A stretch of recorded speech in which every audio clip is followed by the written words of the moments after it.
I thought we were done with Derrick Lewis main events. Well, it turns out, no, we're not. Dana White loves them. I don't know why. I should have made Buckley at this point. But anyways, Jared Gooden versus Kevin Jousset. Clear and obvious. Kevin Jousset is going to go out there and he has a good chance of KOing Jared Gooden, but I think he will just survive and he will get battered, cooked and smashed against Kevin Jousset. It's going to be a decision for me because one thing that Kevin Jousset doesn't do was a load up on a bunch of shots.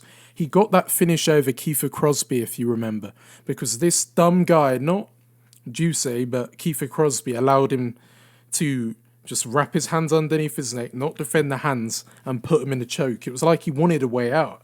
But the other fight was the one that impressed me a lot. Kenan Song is one of those boxers where he's not someone who just gets cooked and dominated in a fight. Look what Ian Gary did to him. He got battered after getting dropped early for going to the body. And this guy, Kevin Jousset, he fights off one hand. It's always off the lead hand. It's like a good distance management, touching you with the jab. And then he will fire off the leg kick after feinting with his right hand. But instead of baiting you with the right hand, he'll throw the leg kick. And he will repeat that process for 3 rounds. This guy, he hasn't actually been knocked out. The TKO loss on his record is against JDM, and it was a cut. It wasn't something where he just got knocked out cold or anything. Jared Gooden, he's not even unique, but one thing he does, again, hands down. You do not want to be hands down against a guy like Kevin Jousset. Some fighters can do it, but I think Jared Gooden's way too stiff on the feet for that to work. That jab is going to be landing on his head so many times. And the only reason he won that fight against Wellington Turman is because Wellington Turman couldn't use fight IQ and decided, let me repeat the same combination twice because it landed, back to back. And then Jared Gooden went to do the same thing that he did. They both landed the hook on each other, 1-2 hook, and they both rock each other. And then you look at the fight of Carlson Harris. He couldn't deal with like sloppy, over-the-top punches coming by Harris. The only thing that he could do against Jousset is use his weight and size, because sometimes he comes in a bit overweight and then, not fat, but you know what I mean, misses the weight and grapple. But to be fair, that was on short notice, but I just don't think Jared Gooden is that good. And he's very flat-footed for a guy who has his hands down. So for me, Kevin Jousset is just going to work them legs, make them swell, and just jab him on the feet to a win. Right, Jake Hadley versus Charles Johnson. This one's a very interesting one because Charles Johnson, it's actually a good matchup for him because it's a stand-up one where Jake Hadley, his wrestling is really not that great. It's his jiu-jitsu is the thing that stands out. And he's got fairly decent boxing, so I think it's going to be a competitive fight where it could arguably have a split decision. But I do think I'm going to go with Jake Hadley because one thing with Charles Johnson, his performances are so inconsistent at times because, one, leg kick defense is not great. He can get out-grappled by guys like Ode Osborne with the clinch. If I'm Jake Hadley, although I believe his wrestling isn't amazing, I think there's moments in fights where Jake Hadley could have him against the cage in the clinch and transition to the back because his jiu-jitsu is good. So you know what? I want to say a submission, but Charles Johnson's got very good submission defense. Like, look at the way how Muhammad Makayev is submitting all of these guys. He couldn't submit Charles Johnson. And Charles Johnson, he comes up against all sorts of guys. Like that Azat Maxim performance was really great. But one thing that I think his weakness is the leg kicks and cardio at times in a fight. And Jake Hadley's got really good body shots. Like you saw him, I believe he dropped Malcolm X with it. Not Malcolm X, oh my god. Malcolm Gordon with it. And I think because he throws a lot of hooks to the body as well, and Charles Johnson stands very side on, there's going to be openings for him to use that hook and then initiate the clinch. So I'm expecting Jake Hadley to go out there, use his boxing and try and take Charles Johnson's back during the fight. But the reason I don't think he's going to submit him is because although he's got very good jiu-jitsu, like he's done omoplatas before and stuff like that, it's because Charles Johnson just finds a way how to survive in fights. And I know he's not invincible and he could be submitted if he fought a guy like Pantoja, but Jake Hadley isn't that level, so I expect him to go out there and I think he can win a decision over Charles Johnson.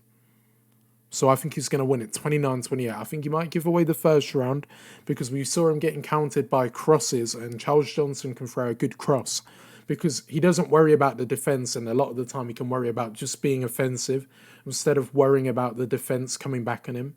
So that can allow him to eat a lot of shots and bleed quite easily. And you know the judges, when they see a bit of blood, they have a fit and get all excited and give the other fighter the round. But it's a good matchup.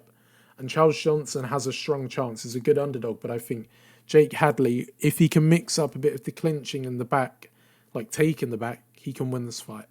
Possibly by submission, but I'm going with a decision. Right, here's one of the fight of the night fights on the card. Trey Waiters versus Billy Goff. I can't say 100, but I'm going with Trey Waiters to win, or Waters to win by decision. I know it's another decision, but Goff is one of those fighters where he has got a great chin. He was on the contender, took a big kick to the chin, and he got straight back up.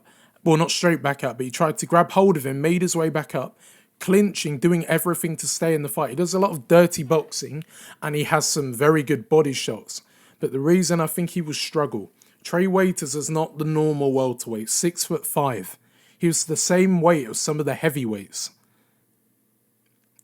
So when he fights, he's got this good reach. Not only has he got a good reach, he's really good at throwing the jab. And if you watch Billy Goff's fights, he doesn't really move his head. Against Yuneto Kinoshita, he was eating some big shots earlier, especially the cross. And I think because Trey Waiters is going to have his hands down, he's going to be able to parry these shots that are going to come to the body. And it's going to be harder for Billy Goff to read where the punches are coming from, because when your hands are lower, they're not as telegraphed as when they're from your guard. And I believe because of that, this is going to make the fight even easier for a guy like Trey Waiters.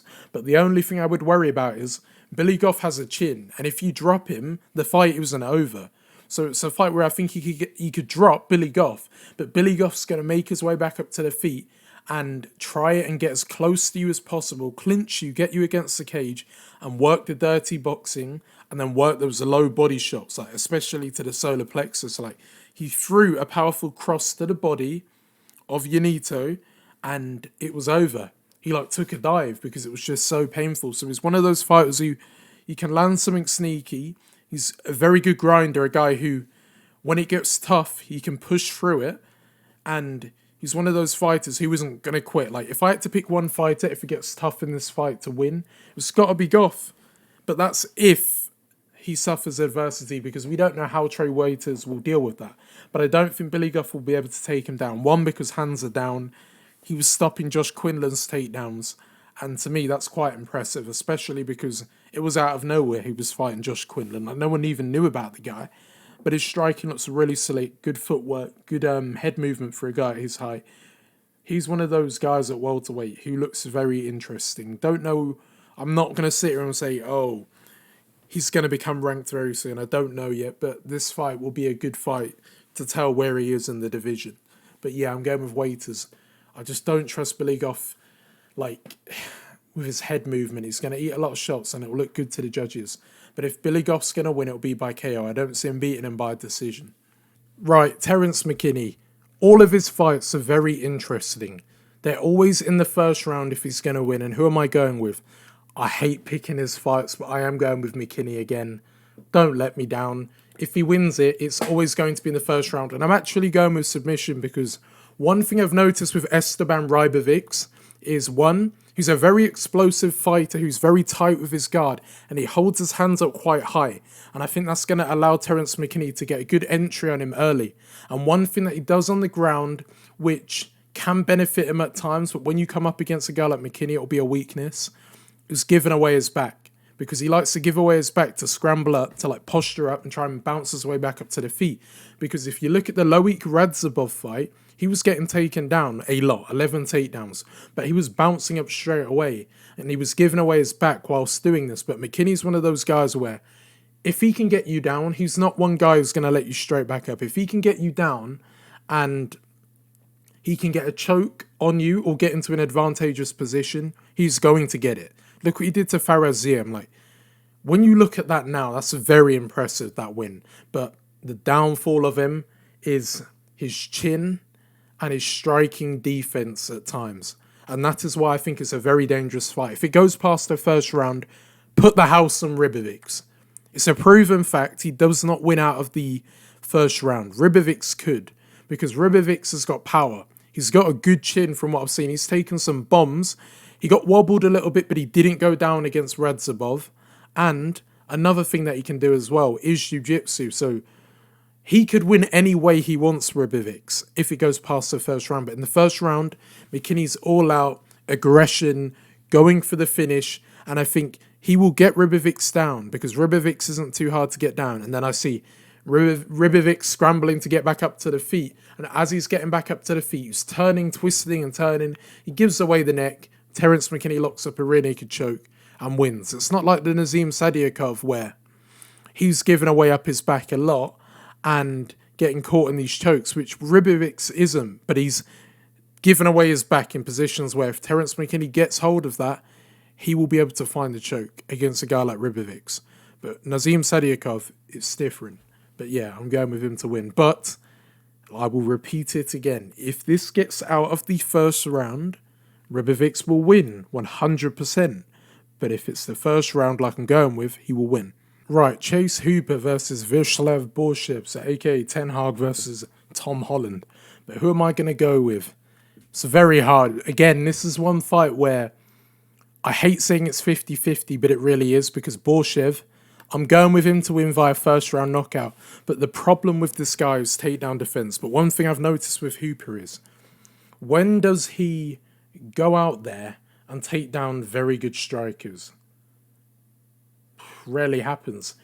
His grappling is working against guys who are forcing him to grapple at the same time. Jordan Levitt, if he just went out there and tried to keep it on the feet and strike with him, he would have had a better chance of beating him. But no, foolish decisions on the ground like he usually does and ends up getting submitted.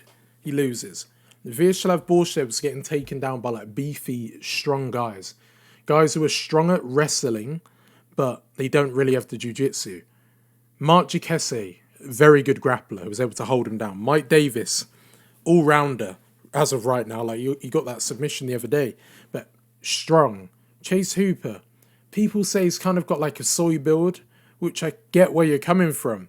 And I don't think he's got that strength to take down a guy like Borshchev. Like Borshchev, his takedown defense hasn't looked great, but against strong guys. But his striking is what I think is going to light up Chase Hooper, because Chase Hooper has shown us that he can keep trying, but his striking, it's improved at lightweight, don't get me wrong, but it's improved against guys who are not amazing strikers. Nick Fiore, where is he? Here. Nick Fiore, he lost to Rębecki and he looked all right with a jab, but he's not really a good striker and he's meant to do jiu-jitsu and grapple, but he won that fight. But then when we look back to that Steve Garcia, I can see that happening, but worse. I can see him getting absolutely flatlined because Borshchev's striking is extremely good. It's just that he's been taken down. Like people struggle with the striking. Nazim Sadiakov is a really good striker. He beat McKinney, not through striking, but his striking's good. He's got good kicks. And he'll rarely throw a spinning kick, but when he can, if that lands on your chin, you can go out. And he just caught Borshchev with a hook, I believe, out the exchange, and then threw a kick, and it put him down. Chase Hooper ain't doing that. He hasn't got the power to knock down a guy like Borshchev. Borshchev realistically should go out there and dismantle him just like Steve Garcia.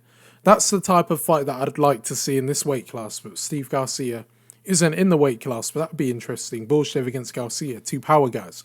But this is one where it's a grappler against a striker, but I don't want to call it just a grappler. I want to call it with a jiu-jitsu type of grappling where takedown offense, it's not amazing. Like Chase Hooper doesn't go for like these strong double legs and just power his way into a submission. It's usually through an opponent encouraging the grappling situations and then him getting the better of them on the ground. So I'm going with Borshchev to win via KO because he works that body so well and then just swings hooks to the head.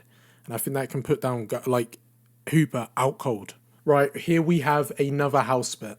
It is a lot. I know you can't call fights locks, but in my opinion, this will be the fight where Waldo Cortes-Acosta again will lose. He is not that good. He's very basic. He's not too powerful. Yeah, he knocked out Rębecki, but apart from that, very boring jab move. He's not that exciting to watch. He's really depressing. And you could argue that You've got some people saying Andrei Arlovski could have won that fight, like, and he's old, he's washed, he's got no chin. But Cortes-Acosta, he did boxing, but he weren't too good. And this Despaigne guy, we know how good he is at Taekwondo, Olympics. He knocked out Josh Parisian, which you might not think is too good on paper, which it isn't. But it was the way that he was going backwards and is able to just catch him. Like, it's so much harder to generate power going backwards than when you're coming forwards. So I believe in this fight here, I think Despaigne, I know it might sound stupid. No, you know what? I'm going to go with KO. I think he can KO him in the second round. I don't think it's going to be one where he knocks him out straight away because Waldo Cortes-Acosta is very passive. And I believe he became passive because in boxing he got knocked out a few times or TKO'd. And I think Despaigne, this guy is a freak. 87-inch reach. Look at the reach difference. 9. And they're in the same weight class. And this guy's a better kicker. This guy's just an all-round better martial artist than Cortes-Acosta. Cortes-Acosta can't grapple, so he has to strike. It's one where the only way he can win is because it's at heavyweight and if he throws a hook and Despaigne doesn't see it coming and he knocks him out. But I do think Despaigne, with the way he's looking right now, this is a good matchup. And the odds are actually quite good for this type of fight. I'm actually surprised. So I'm going with Despaigne to win this fight via KO in the second round. I think he'll win the first round, but Cortes-Acosta will be very patient, probably scared to throw because he might get countered. And then round 2, he's going to have to be more aggressive and get not countered. Despaigne going to start walking him down. He's going to keep moving to move his back off against the cage. And then I can just see Despaigne high kicking him and knocking him out cold. Alex Caceres against Sean Woodson. Something in my brain, it was telling me to pick Alex Caceres. But I am going with Sean Woodson. And I believe he's going to do it by decision. He ain't knocking him out, he ain't submitting him. Alex Caceres is a very good first round fighter. So I predict it'll be a 29-28 Sean Woodson. One thing about Alex Caceres, he moves very awkwardly and he's light on the feet. That could cause a problem for Sean Woodson early because Sean Woodson does things slowly at his own pace. He likes to coast in a fight and win quite comfortably. One thing that you have to be careful about, if you're going a bit slow, using your feints and doing like small twitch reactions, Alex Caceres is going to be on the feet fast, moving in that karate stance, looking to throw those like side kicks and looking to throw those jabs down the centre. I'm not worried about the jabs. I'm worried about the kicking late because he can throw a very fast roundhouse kick.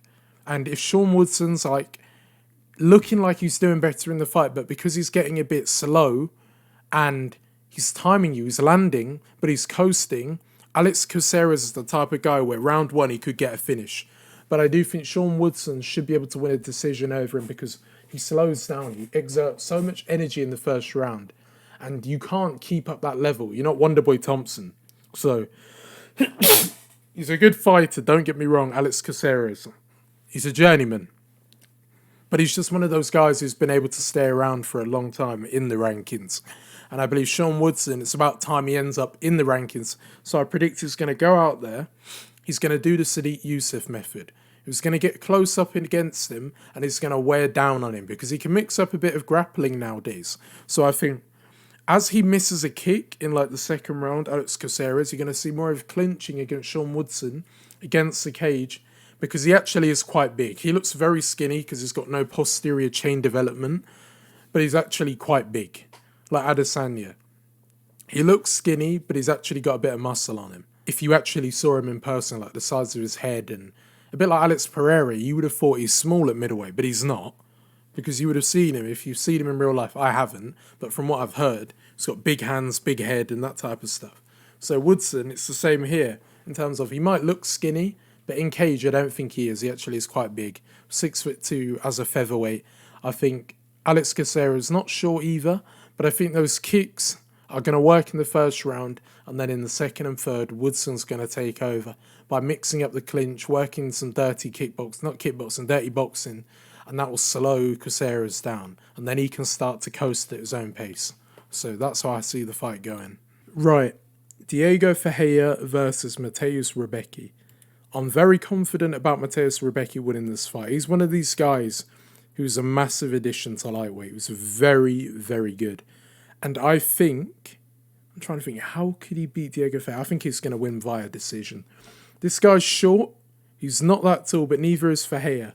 But one thing that he's very good at is closing distance. He's stocky, but he throws some really good leg kicks, and I think they could cause a problem for Ferreira. Because although I believe that Ferreira can stop takedowns and cause people problems, like look what he just did to Michael Johnson. Where has that come from, that power? Diego Ferreira is not a one-punch knockout artist. He didn't even look like he was going to win that fight. He was looking to sit back and counter, and he was able to catch him with the perfect overhand. Rębecki's chin hasn't been tested. I know that. But one thing that he's very good at doing, although Diego Ferreira's got good jiu-jitsu, I think this is a fight where Rębecki, he's so strong. Like, he's beaten guys like Ruziboev, who look huge. He's like 6 foot. And he's like 5'7", Rębecki. And he was able to get him down to the ground at one point in the fight.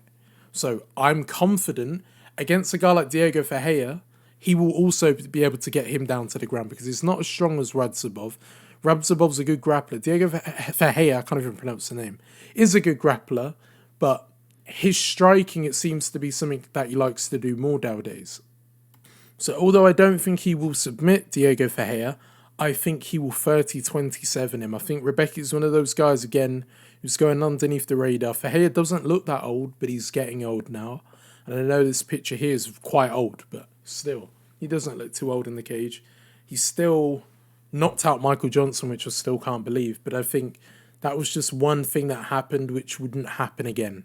And he isn't going to knock out Mateusz Rębecki. If he wins, it's going to have to be by doing a counter-striking masterclass. But I think he's going to get held down and made a frustrating fight for him and lose via decision. Right, Alonzo Menifield versus Carlos Ulberg. I've got to go with Carlos Ulberg to win the fight, but it's a dangerous one. Menifield's one of those but one of these guys, like a final boss in a game. That fighter where you can be outclassing him, beating him up on the feet, Dustin Jacoby style. But because he's got so much power, he will touch you with one shot and you go down. And all that work you've done of just beating him up, jabbing him in the eye and circling out meant nothing because you got dropped. And that was the problem with Jacoby. If he looked to clinch more and grapple, he would have been fine. But he was getting clipped with these hooks and they were like just wild, out of nowhere ones. They weren't like perfectly set up. Well, it perfectly landed on the chin, but it wasn't like a very technical setup or anything, not like I expect it. But he came out of nowhere, drops him in a fight which he is winning Jacoby, and ends up just stealing rounds after getting beaten up. But Carlos Ulberg, in my opinion, has more power than a guy like Jacoby. So you know what? I've picked him to win by decision because I believe his footwork is going to be better than Dustin Jacoby's. And I think he will be able to avoid getting countered and getting dropped in the fight because, don't get me wrong, if Menifield lands that hook onto his chin, he's going out cold. And Menifield can also grapple as well. That's one thing he could mix up. Like we saw that Datton Young, there was a bit of grappling going on there at one point in the fight with Carlos Ulberg. But Carlos Ulberg's got a very good counter-striking style as well. So I can see this fight being a one where Menifield's rushing in to close the distance and you've got Carlos Ulberg countering him with the hook. But I do think he's going to struggle to KO Menifield because he is very dangerous going forward and he can take a punch to the chin and keep going. Like, he was getting beaten up by Jacoby. Yes, they weren't too powerful, but when you're getting whacked in the face like that, it looks like his eye was getting a bit red or shutting a little bit.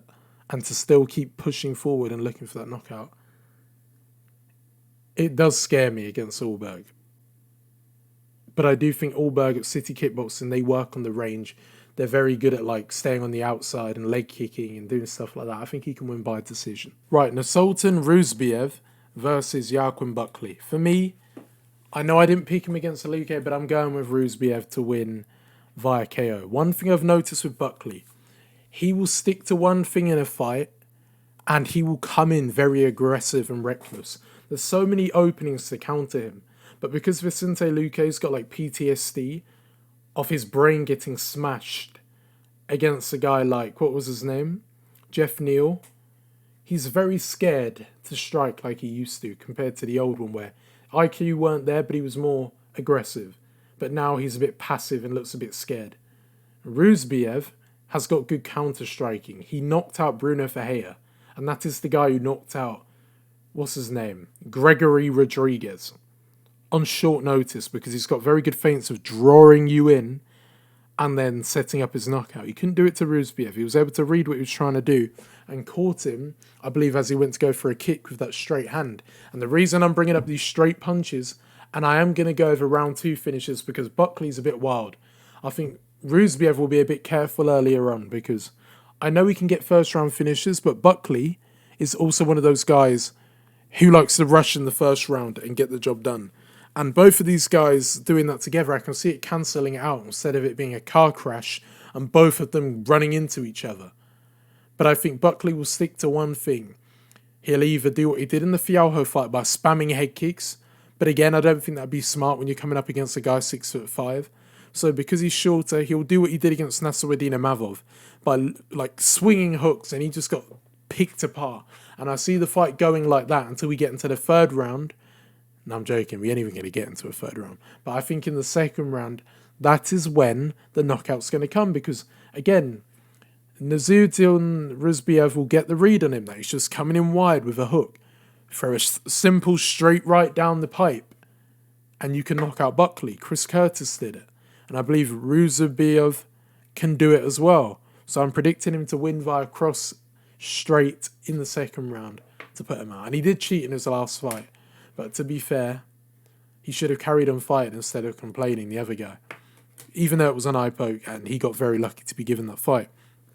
But anyways, Buckley is not going to be able to out-grapple him. This Ruziboev guy's got a dangerous ground game, so it's a fight where he has to keep it on the feet and he has to trade with him.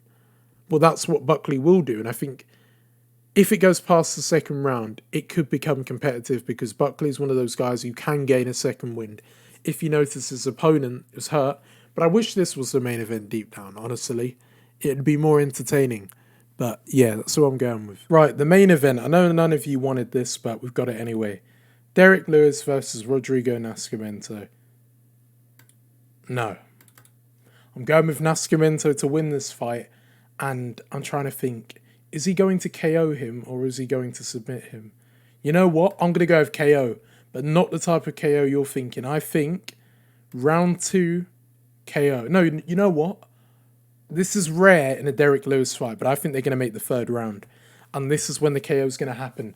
Rodrigo Nascimento is one of these guys where his takedowns are not that great, but one thing he's very good at, slowing you down. Because what he will do is he will come in with like a 1-2, clinch you against the cage, hug you against the cage, lean his body weight on you, back off a little bit, fire off a combination where he might leave his chin a little bit exposed and then get straight back onto you and hug you against the cage, then bring you down. So he's got a pace on you that can drain you. And I think Derrick Lewis in the 1st round, very dangerous because at any moment, he's one of those fighters where you're like, at any moment, just like Ngannou, he can put you out.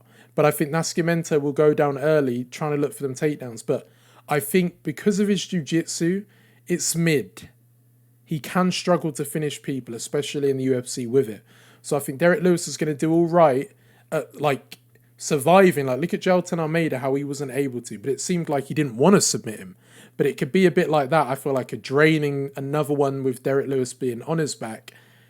The just stand-up meme, it doesn't apply that much anymore. Maybe a younger Lewis, but it doesn't happen as much now. And I think Derrick Lewis, he won't do anything significant and he'll just be on his back, just trying to survive. And then I think when they get into round 3, that's when Nascimento is going to look for the takedown again, but he's going to start firing off some ground and pound. And because Derrick Lewis is going to be so tired that we're in the 3rd round of the main event fight, I think he's going to end up getting finished. But I could end up being wrong and Derrick Lewis goes out there, flying knee, fluke, and win that fight because deep down he should have never beaten a guy like Marcus Rodrigo de Lima because he's got good leg kicks, all right grappling for a heavyweight, but he wasn't able to do it because he came out there like Jorge Masvidal with a flying knee. So I believe Rodrigo Nascimento has to be careful. Be prepared for him to come out with some reckless thing.